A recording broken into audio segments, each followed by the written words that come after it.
yell really loudly. I'm good. I put it at 200%. Let's hope it's not too loud. There we go. Okay. All right, chat. Let us know what you think of that, and we'll go ahead and get things set up here.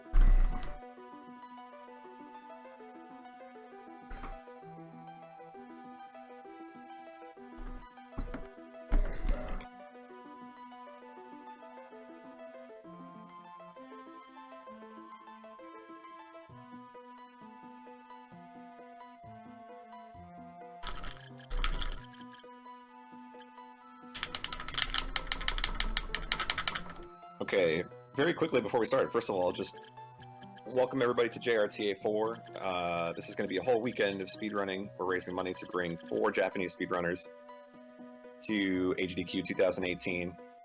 You've seen the information there on the screen. You'll see it throughout the event. We're going to be raising money for Puar and Yamayu running Yoshi's Island. And we've also got Shoka and Zaraki taking part in the Mega Man Relay. They're going to be running Mega Man 2. And let's go ahead and switch over and take a look at the first game here. We've got VB running Castlevania Aria of Sorrow. And I believe we're good to go. Whenever you're ready, you want to give us a countdown and get started? Alright, sure. Let's go. 3, 2, 1, go. Alright, so like Golden said, this is Castlevania Aria of Sorrow. It's going to be the glitchless category, which is something a lot of people might not be familiar with. A lot of people are more familiar with the glitched runs of this game. But glitchless is a really unique run that has a lot of cool stuff as well.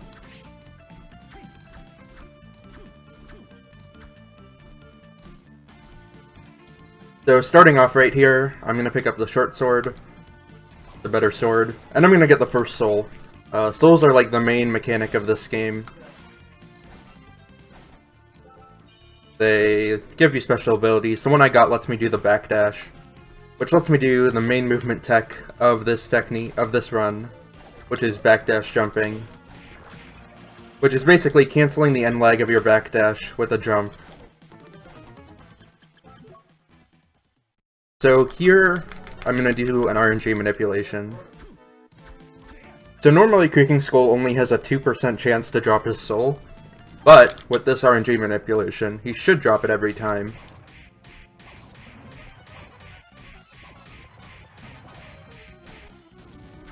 Like that. Good, good.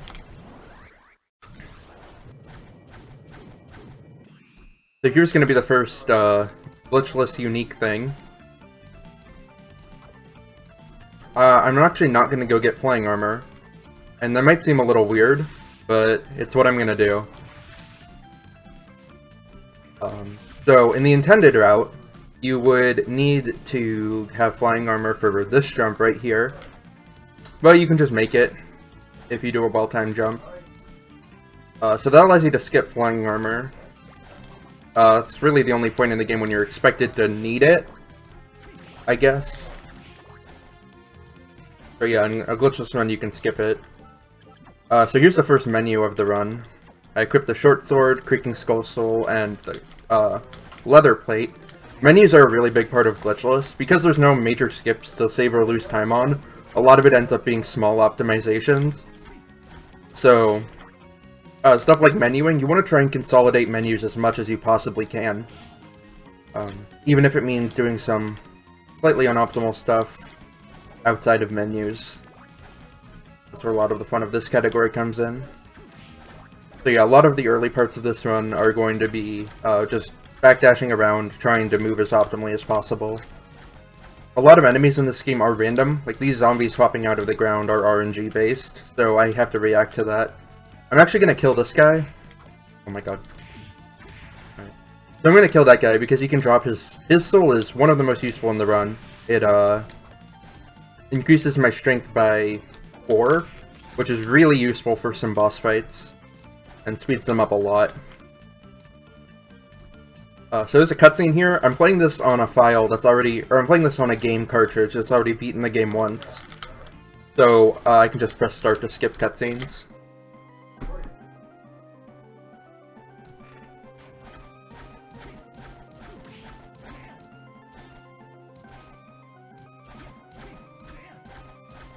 So to talk about glitchless, and what glitchless actually means, this is one of those games where what is and isn't a glitch can be kinda hairy. So, for example, the RNG manipulation isn't a glitch, because you're just abusing your knowledge of what changes the random number generator value. Similar to the flying armor jump I did earlier, it's not a glitch, because it's not intended, but it's just a really precise jump that is possible.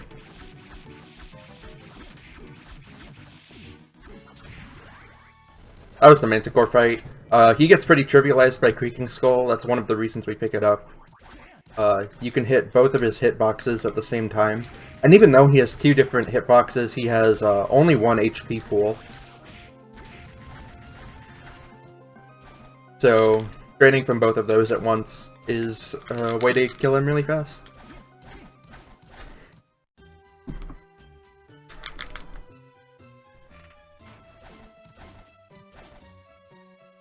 Go ahead and read a donation.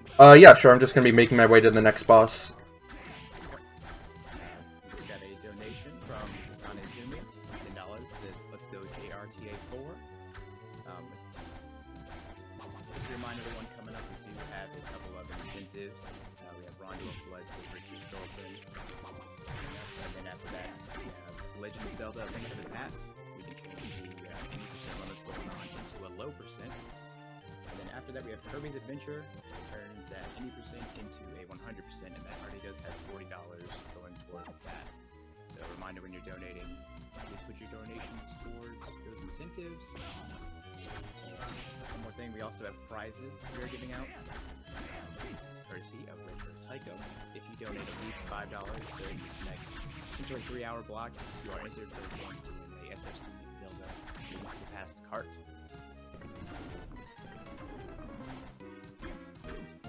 Alright, so on my way to that boss, I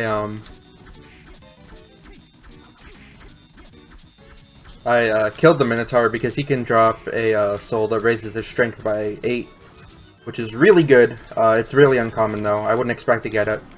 I'll go for it again on the way back. Also, on the way to that boss, I accidentally had an encounter with that ectoplasm, so I got cursed. Which was unfortunate, because I had to go to the save room. And heal off. But that's okay. So here I'm gonna go for the Minotaur soul drop again. Didn't get it. Like I said, it's really rare. So I wasn't expecting to get it. But you know, it would have been really nice. There's one more opportunity for a strength soul.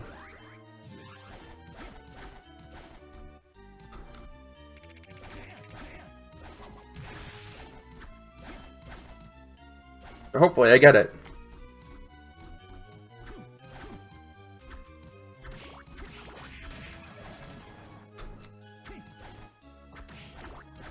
So I guess this is where I need to talk about the route. So coming up in a casual route, you would go up to Dance Hall and fight Big Golem, and then you fight Headhunter, and that would get you Undine. Bit of a precise jump there.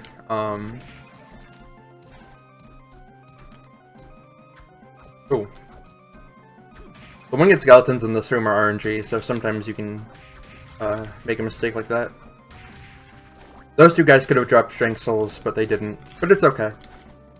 So normally in a casual playthrough you would do that route, but what I'm going to be doing is I'm going to be doing a pretty major sequence break that does not fall into the realm of glitches. It's called Floating Gardens Early. And basically what it is it's just another really precise jump.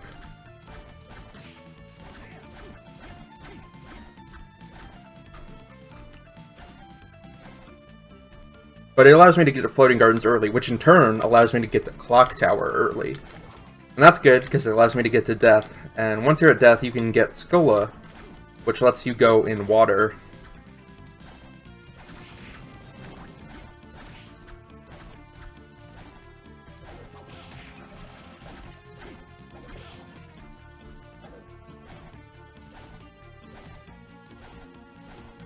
And we'll get to why that's important in a minute.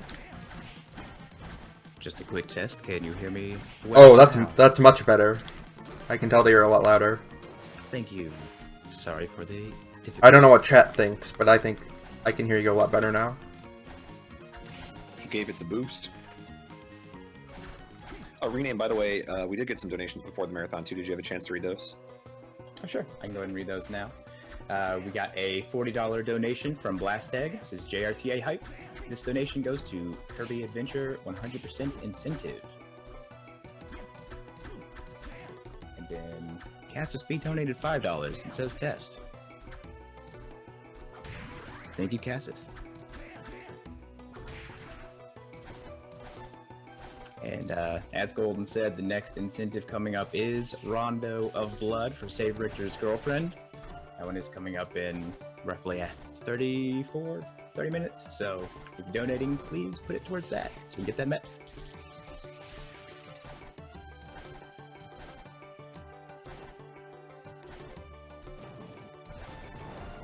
So, making my way through Floating Garden, gonna get into Clock Tower now. Clock Tower, I'm here really under leveled because I did the sequence break. So a lot of this movement is some of the scarier in the run because messing it up means I would take a lot of damage. I'm actually gonna take a safety heal at the start here.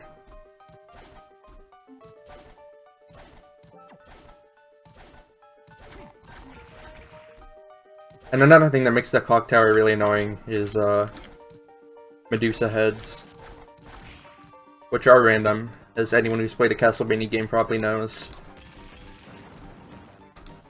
And also, there's a secret wall there, which I'm going to use to pick up a better sword, because I was still using the short sword, which is awful for this part.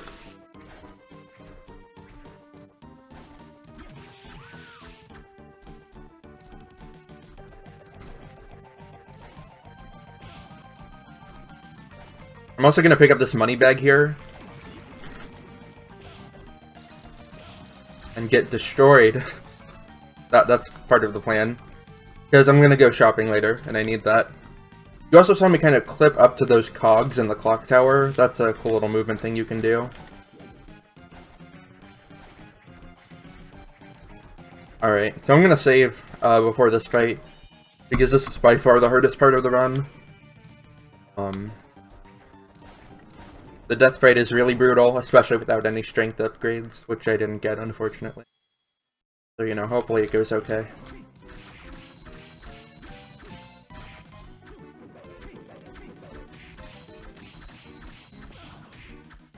I only have 2 potions, and I'm really under-leveled. So this fight's really hard under these conditions.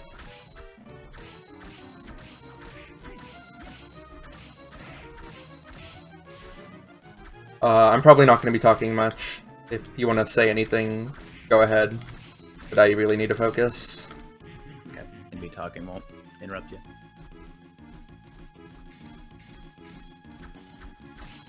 Just wait. I don't want to mess you up.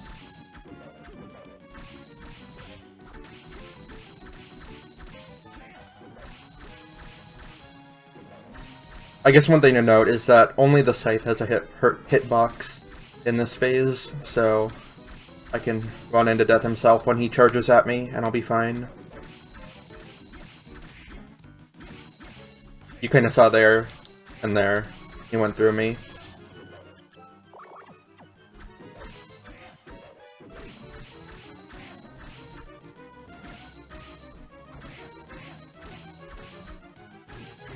Okay, we're good.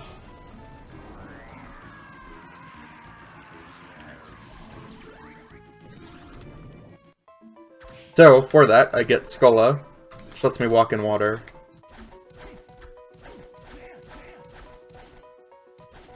And that's really good, because that means I can go to Arena.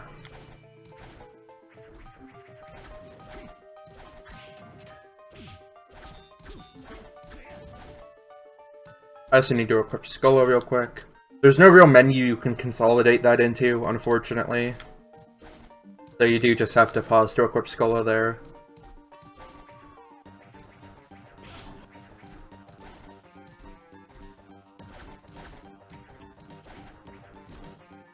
A cool thing there is I actually use the cog, which is moving, and when you're on the cog, you move. So I use the cog to extend my backdash, so I can basically cross the entire cog in one backdash. Faster by a few frames. Oh, that was a little too close.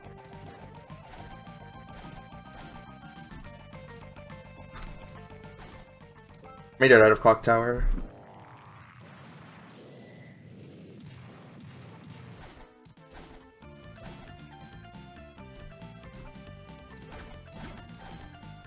And now I'm gonna go shopping. And this might look a little weird, but trust me.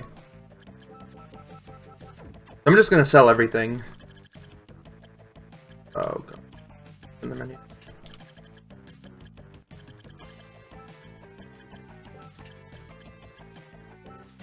Right. So I sold everything. And then I bought War Fatigues, which is a good armor. I bought 9 potions. I bought 4, I think, high potions, and then 3 mind-ups. So, the reason I sold everything is because most of what I had was weapons and armor, and I don't really need them anymore. So now all I have is my fist, but it's okay, because I'll replace it. Well, I won't replace my fist, but I will replace what I used to attack shortly.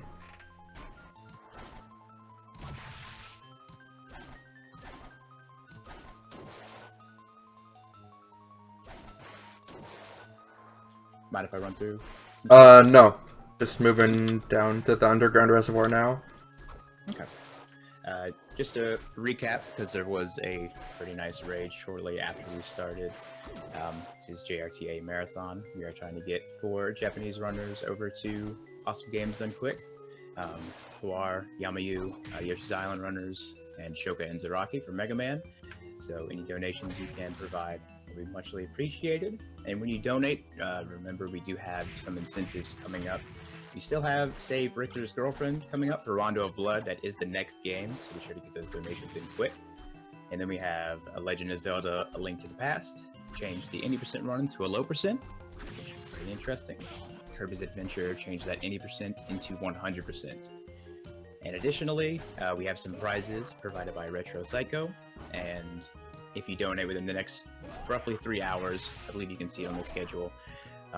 If your donation is at least $5, you are entered for a chance to win a SFC Zelda: A Link to the Past card. So be sure to get those donations in soon.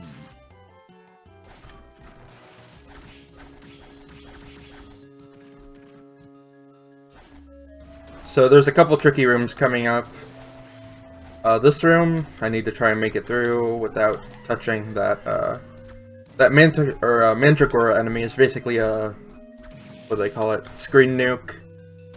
If you're on screen when it attacks, you, get hurt no matter where you are. And then there's this jump, which is really obnoxious. I skipped flying armor earlier, so I don't have it to make it free. And there's the randomly spawning Medusa heads that make it more annoying.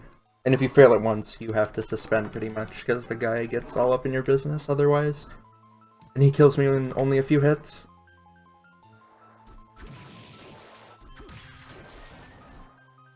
There we go. Took a couple tries, but that's okay. And the reason I need to... Nice. The reason I need to, go there is that's a warp room.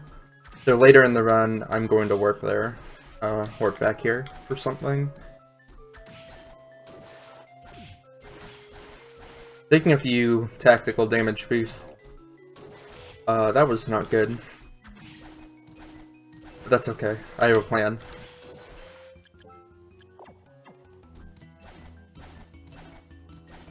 You're supposed to be able to stand on the back of those poison worm enemies, but sometimes their hitbox extends above the standable platform box, like there's a platform on them. And sometimes when they move, they overlap. And it's really stupid, and it shouldn't happen, but it does. It's actually pretty rare, so it's really unfortunate that it happened, but whatever. It didn't really matter all that much. All poison does in this game is decreases your stats pretty much. Okay.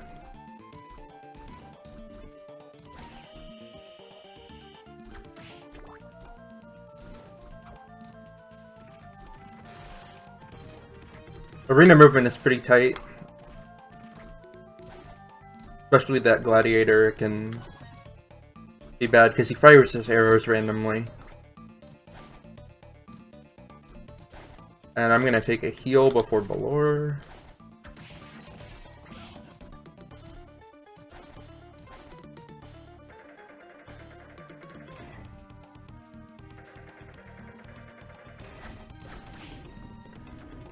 And we're getting into Balor. So this is the reason I got Skola early, pretty much, was because I need to get to Balor as soon as possible, because after Balor you get Bat. And Bat lets you go pretty much everywhere.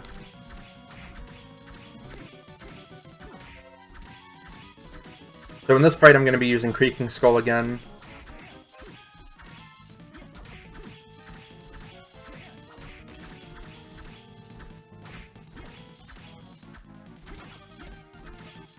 You can, I think 5 cycles is optimal for glitchless. This fight's actually cycle based, even though it doesn't really look like it all that much. Every time he drops his hands down there's a cycle, and he won't actually move on to this phase until you're done with a cycle.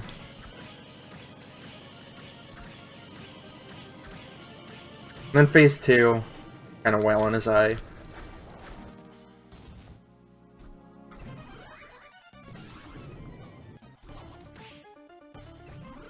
Now we get Bat.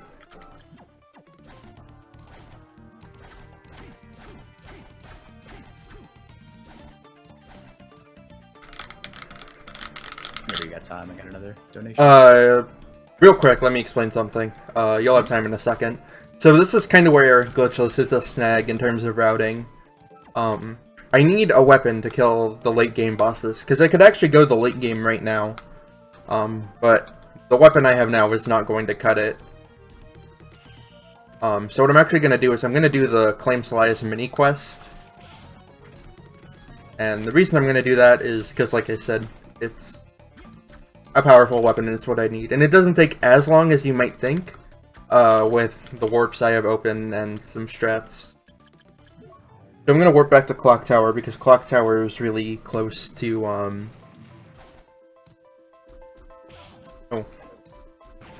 close to Inner Corridors.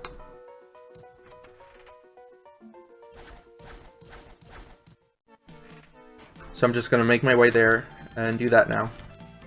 What was the donation you had?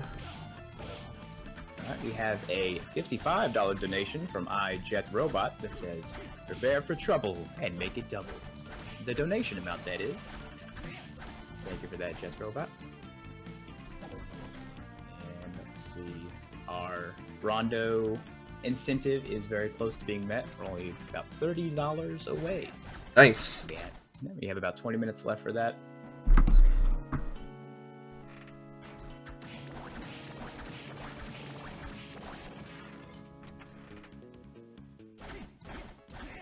That was your sneak preview of Top Floor. And now we're in Inner Corridors.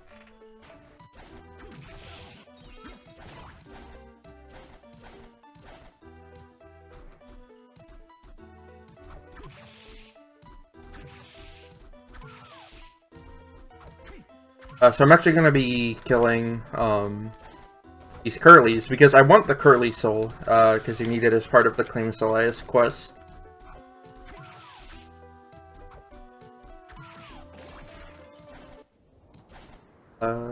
Curly's a really low drop though, I think it's 1.1% to get the drop, so pretty rare.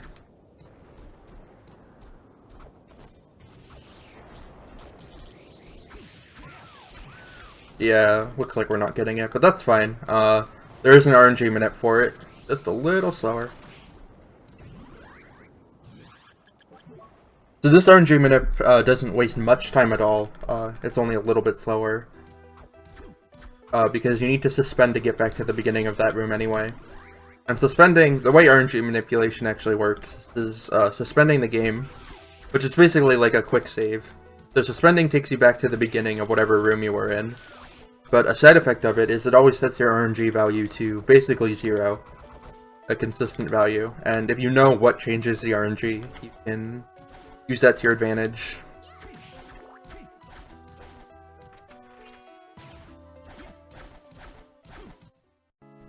Get 1% drops every time.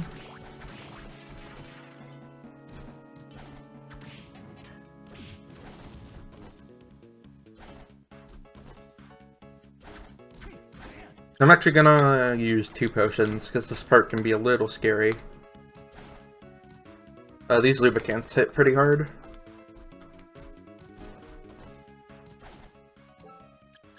So now I'm gonna go back to that warp room I opened a while ago with the obnoxious gem. Because I have everything I need to get the legendary claim. Oh my god, those Medusa heads went so hard.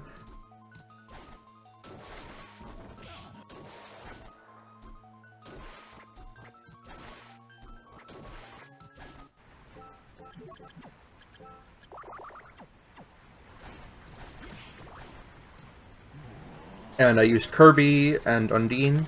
Did I just say Kirby? Curly!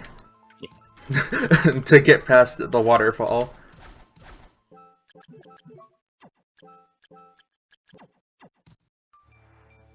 Kirby is coming up in the marathon, not just yet.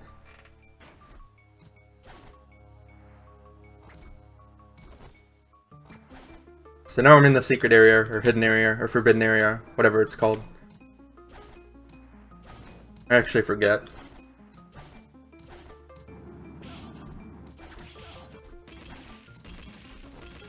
And this lets me get Flame Solias. Also in Forbidden Area is a Flame Demon. And as anyone who's played this game before knows, after you beat Graham, if you don't have Flame Demon, Giant Bat, and Succubus Souls equipped, you get the neutral ending and not the good ending. So yeah, I'm gonna need to get those 3. And there aren't actually too many convenient Flame Demons, which is really unfortunate. This one's the most convenient, and it's still pretty far out of the way.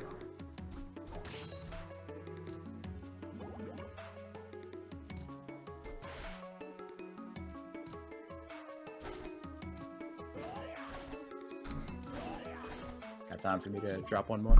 Real quick, I'm just going to be RNG manipulating Flame Demon here, and that's why I'm suspending. Yeah, what's up? We have a $30 donation from Hagspam that says, please save the girl. And with that one, in addition to a few other brave souls, you have helped save the girl. Save Richter's girlfriend incentive has been met. Let's see, so the next one coming up is Link to the Past, turning the 80% into low percent, and then Kirby's Adventure doing 80% into 100%. Save Richter's girlfriend has been met. Thanks everyone for your donations. So while I was doing Flame Demon, I had to do it twice because I forgot how to count to 1.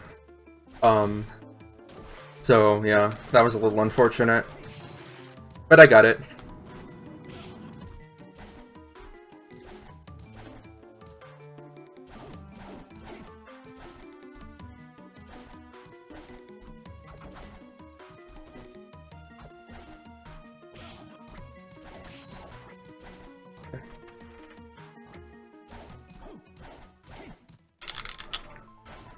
So now we can go back to top floor, where Graham is, and continue on with the game.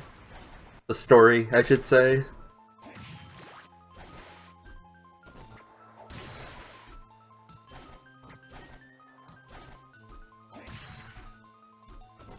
Oh my.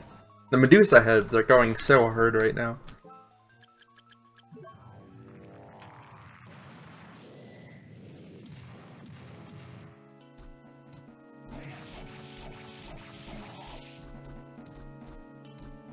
So here I'm going to be doing Succubus Manip.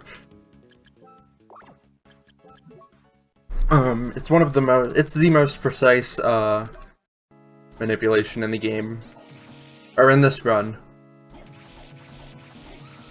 That being said, got it, easy, easy.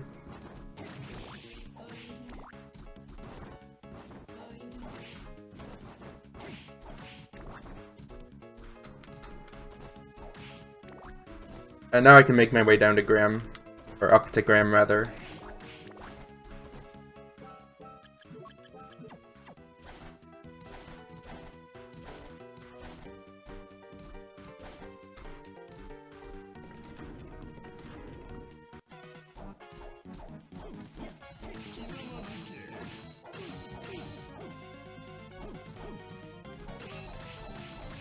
So Graham, he can shoot his 3 fireballs or the meatballs. You want the 3 fireballs.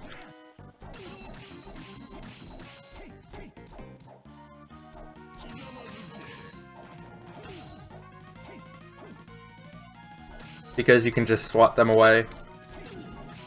Succubus Soul is actually really helpful here because what it actually does, aside from letting you progress, is it recovers 5 health to you every time you hit someone with it. So it's going to be really helpful here and in the upcoming bosses.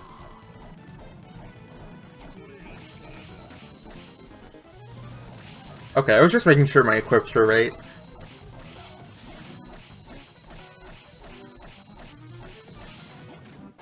And you can see in this fight I'm hitting multiple targets, so I'm healing a lot of HP really fast.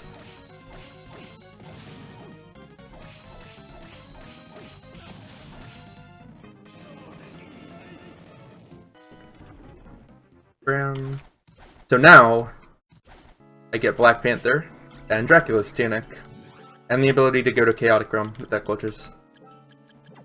That last one is the important. The Black Panther lets you go really fast.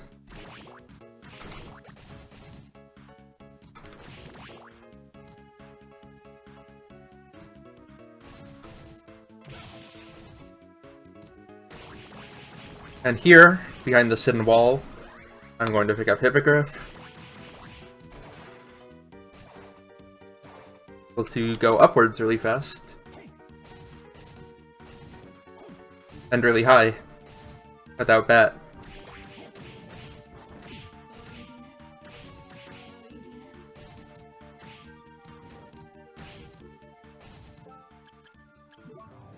Now I'm actually going to work back to the entrance because that's the fastest way back to Julius. The floating garden, I should say. Which will then let me fight Julius.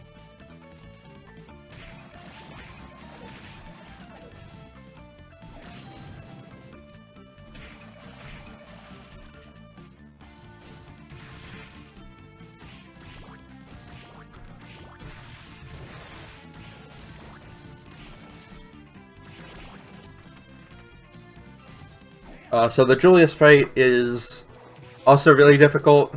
Probably the second hardest fight in the category, aside from Death. He hits really hard, and you have to hit him a lot.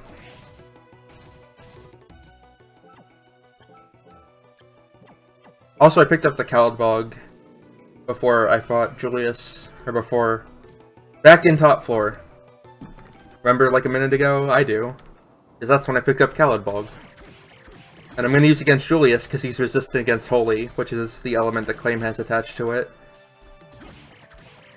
So, this is doing 59, Claim would probably be doing something like 30. So, yeah.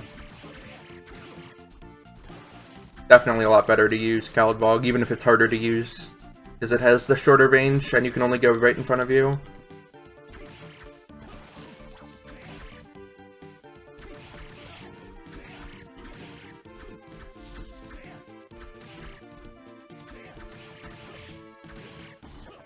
Succubus is also really helpful in this fight, because you're hitting him a lot. And hopefully, in theory, you go long periods of time without getting hit yourself. So you can recover back a lot of the damage he does to you. Also, the song's really good, so I'm just going to be quiet. I think I've explained everything.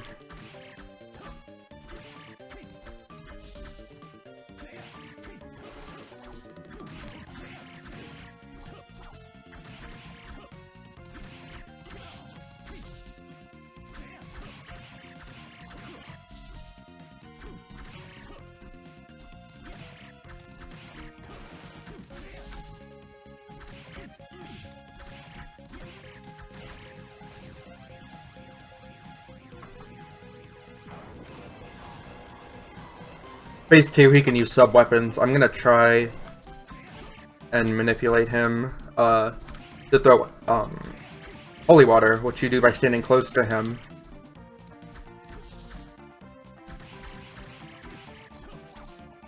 Because that lets you get a lot of hits in on him. But also when you're standing close to him, there's a really high chance that he will do his dash attack, which he's invincible during.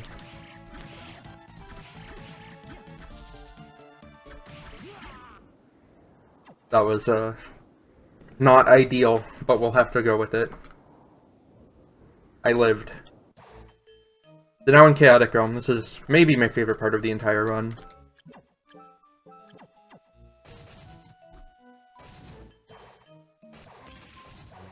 Just a lot of fast movement with Black Panther and Hippogriff. So yeah, again, not much to explain here. Just really fast part of the run.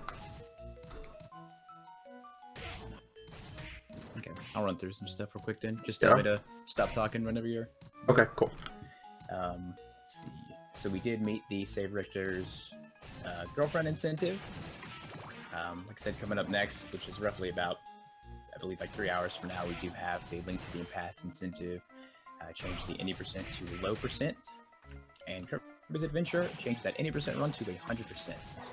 And regardless, when you're doing your donation, please put what you would like your donation to go towards in the comments so we can allocate it properly.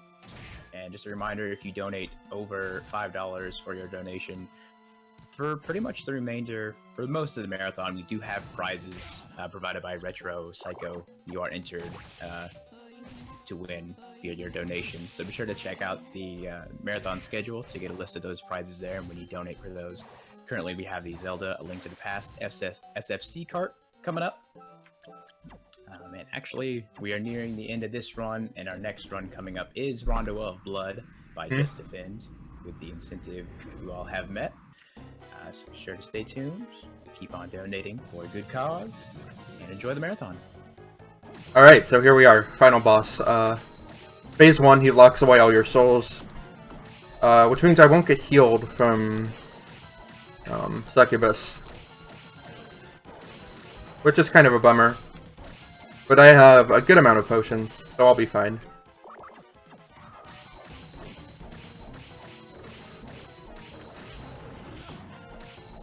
Or will I?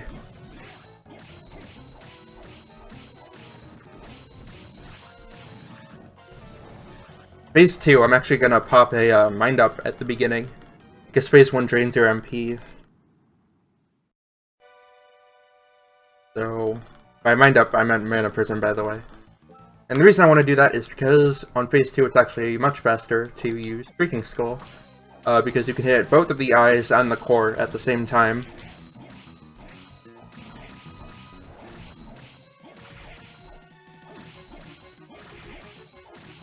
So the general idea with the Chaos Phase 2 is you want to try and hit both, kill all the eyes, and that lowers every eye you kill lowers the defense of the core.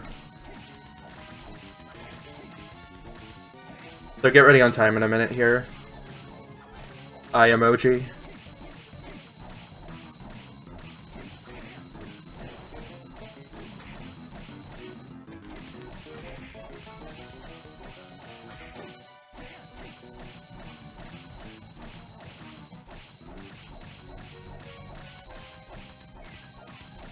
Time.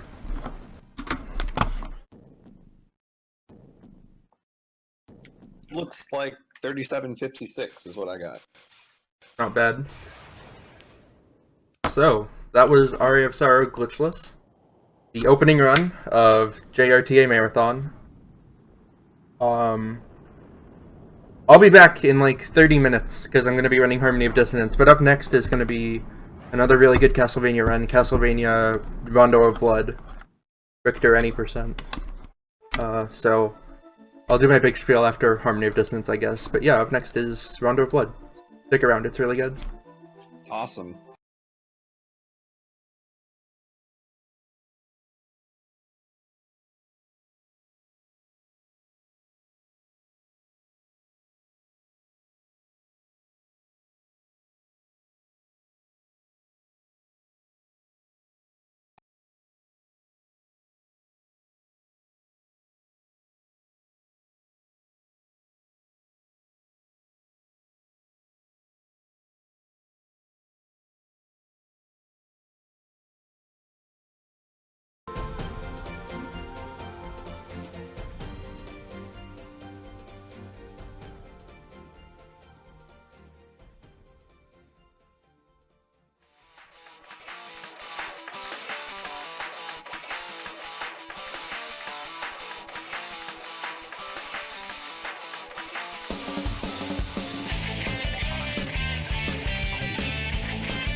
Audio tests too.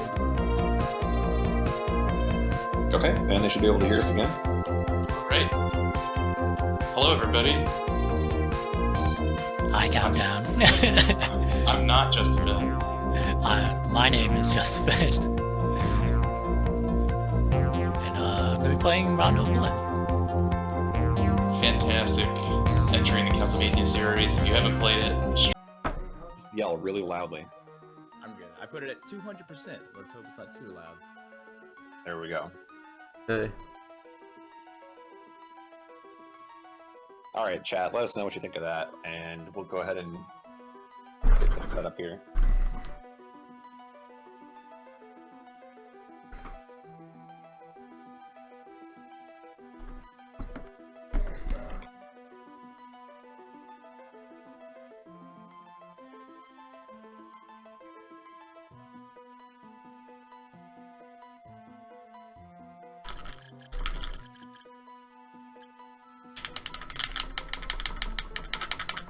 Okay, very quickly before we start, first of all, just welcome everybody to JRTA4. This is going to be a whole weekend of speedrunning. We're raising money to bring 4 Japanese speedrunners to HDQ 2018. You've seen the information there on the screen. You'll see it throughout the event. We're going to be raising money for Poir and Yamayu running Yoshi's Island. And we've also got Shoka and Zaraki taking part in the Mega Man Relay. They're going to be running Mega Man 2. And let's go ahead and switch over and take a look at the first game here. We've got VB running Castlevania Aria of Sorrow. And I believe yell really loudly. I'm good. I put it at 200%. Let's hope it's not too loud. There we go. Okay. All right, chat. Let us know what you think of that, and we'll go ahead and get things set up here.